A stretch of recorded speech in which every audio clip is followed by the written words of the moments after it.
Snowmageddon! Is everyone keeping warm and toasty out there? Not by the looks of things. Judging by some of the vids and pics you guys have sent me, you are some brave souls out there braving the elements. Check this out. In a blizzard, only to go out on question 4. Now that's what I call dedication, Sam Cornwell. That's a true HQT pie right there. He'll do anything for his trivia. We all will. Now, the weather outside might be frightful, but in here at HQ, everything is delightful. And you're joining us for another game, so climb under the flannel, grab a flask, and let's ride this snowstorm out together, nice and cozy. I'm Sharon Carpenter, your snow angel of knowledge, and this is HQ Trivia, the game where you win money with your brain. Of course. Now, the rules are as simple as making a snow cone and just as delicious. I'll ask you 12 questions of increasing difficulty. You've got 10 seconds to answer, get them all right, and you win or split the cash. Today's prize is a pleasing $750 USD. That could buy you some mittens, a snow shovel, or better yet, a ticket to Tenerife, where it's a balmy 20 degrees today. And if you win, you have to promise to take me with you, okay? All right, pack your bags. Let's get to Q1. What piece of equipment did the Greeks famously use to gain access to the city of Troy? Wooden horse, fidget spinner, glove puppet. What piece of equipment to get into the city of Troy? They were gullible, but they weren't glove puppet gullible. Seems the Trojans just couldn't say no to a wooden horse. Wooden horse for the win here on Q1, 34,637 of you riding forward on your horse on wheels. Now, the plan to smuggle Greek troops inside the city was thought up by the genius Odysseus. He should have planned his route home a little better, though, shouldn't he? Q2. Which of these expressions is used to describe food that is freshly and locally sourced? Machine to microwave, processor to pan, field to fork. Freshly and locally sourced? Nothing says fresh like the ding of a microwave, right? Except maybe the correct answer here, farm to table, is field to fork. That's the expression we're looking for. 31,687 of you getting fresh here on Q2.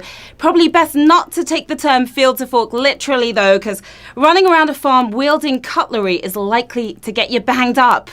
We don't want that, do we?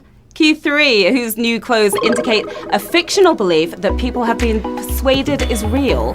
The Emperor, the Genie, Candlestick Maker. The Emperor, the Genie, or the Candlestick Maker, whose new clothes. High fashion can be an eyesore, but this guy took it to a whole other level. The chap leaving nothing to the imagination. It's the Emperor, of course, and his lack of new clothes. 28,081 of our clothed QTs are moving forward. Well, at least we're talking about the Hans Christian Andersen story and not the Emperor from Star Wars here. Once you see that, you can't unsee it. Q4. According to a 2014 poll, what do most Britons consider the most useful second language to have? Spanish, Chinese, German. Spanish, Chinese, or German, the most useful second language. If English but louder was an option, we'd have picked that one. A 40% vote for the most spoken dialect in the world is Chinese. Mandarin Chinese here for the win. Oh, wow, savagery. Savagery here on Q4. Just 7,201 of you still speaking my language. Now, Spanish came second with 19%, while Portuguese was narrowly beaten by the apathetic some other language. Oh dear. Now, HQTs in the chat, what's your second language? What did you learn in school? Did you keep up with it, or did you drop it at first chance? Pick up anything on holiday, a holiday romance maybe? What language did you pick up? Your second language. All right, moving on to Q5. The first doping controls at the Olympic Games took place in which decade? 1980s, 1960s, or 1970s? First doping controls at the Olympics. Which decade did that happen? When it comes to decades and drug use, here's your podium. The first Olympic doping test went into full swing in the 1960s. That's when it happened. Oh, there we go again with another savage one. Another savage one. No dopes in this game, though. 1,119 of you got that one correct. Now, only one athlete was caught losing his bronze medal for drinking 2 beers to steady his nerves. So don't drink and compete, kids.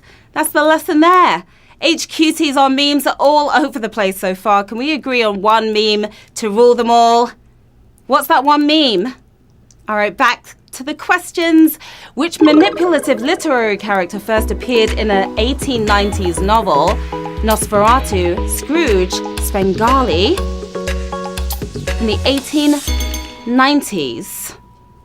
Manipulative character. Darren Brown may blow your mind, but this guy prefers it intact and under his control. The sinister hypnotist himself is Svengali. Svengali for the win here. 428 of you in control of this game.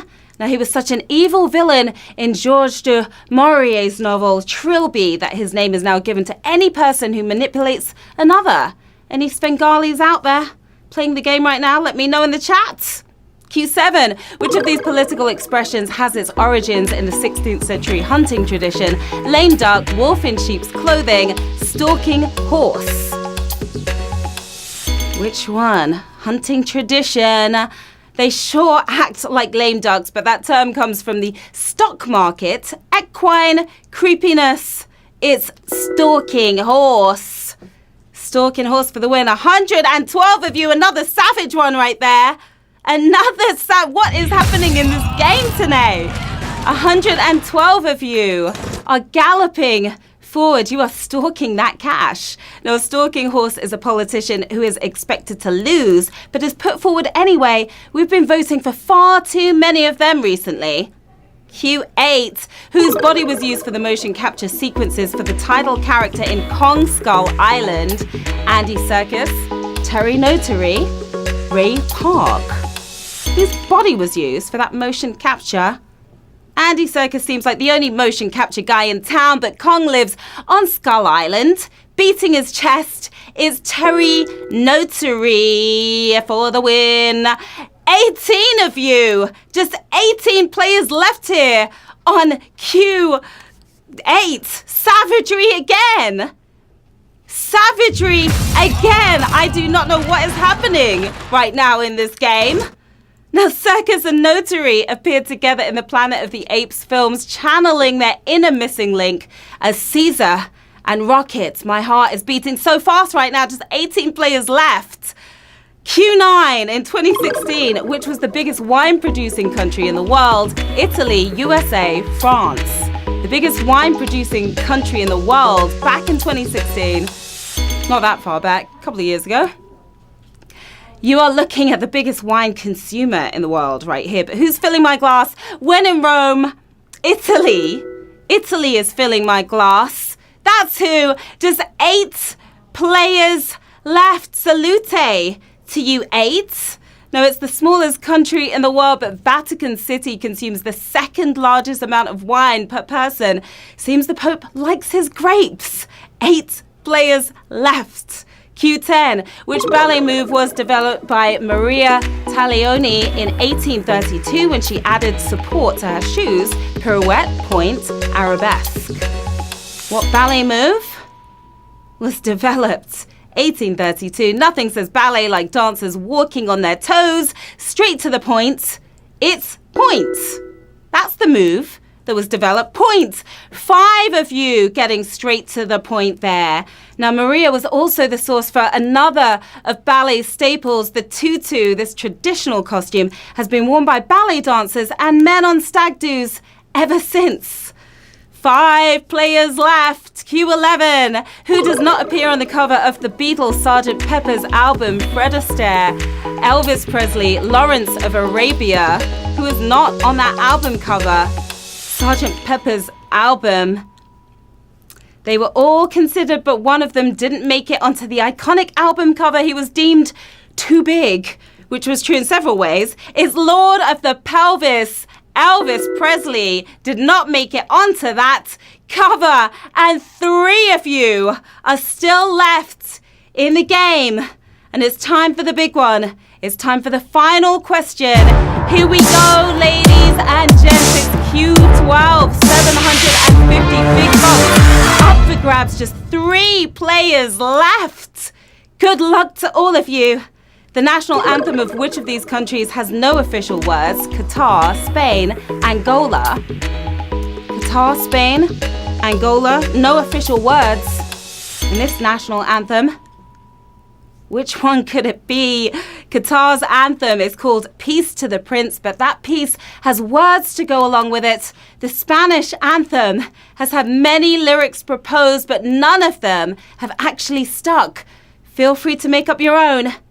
It's Spain for the win. Spain is your winning answer. We have 3 winners, my lovelies. All of you won that one.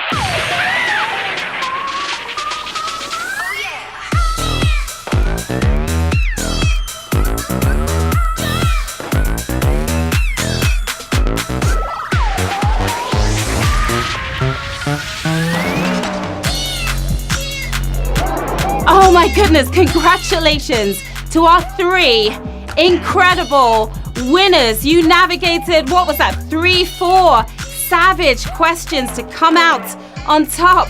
We've got H. Roland, we've got H. Margith, we've got Lewis Dream, each of you taking home 250 smackaroonies. So what are you going to do with that cash? You could celebrate with a bunch of Italian wine, maybe some Sangiovese. Pour me a glass as well, would you? Or you could buy some new clothes, but please not Emperor style. Keep the goods covered, guys. Woo! Way to go, my sharp little icicles. I'm Sharon Carpenter, and you guys have melted my heart with your big, warm brains. Make sure you share the love on Twitter and Insta. And send me videos of you guys playing. Bonus points if you play HQ in the snow. All right? Just mind the moisture there. Join us tomorrow when we have 2 amazing games at 3 and 9 p.m. that will be bigger and better than Mr. T's love of curling. Will the Beast of the East still be here tomorrow? Who knows? But I will be. See you then. Bye, guys.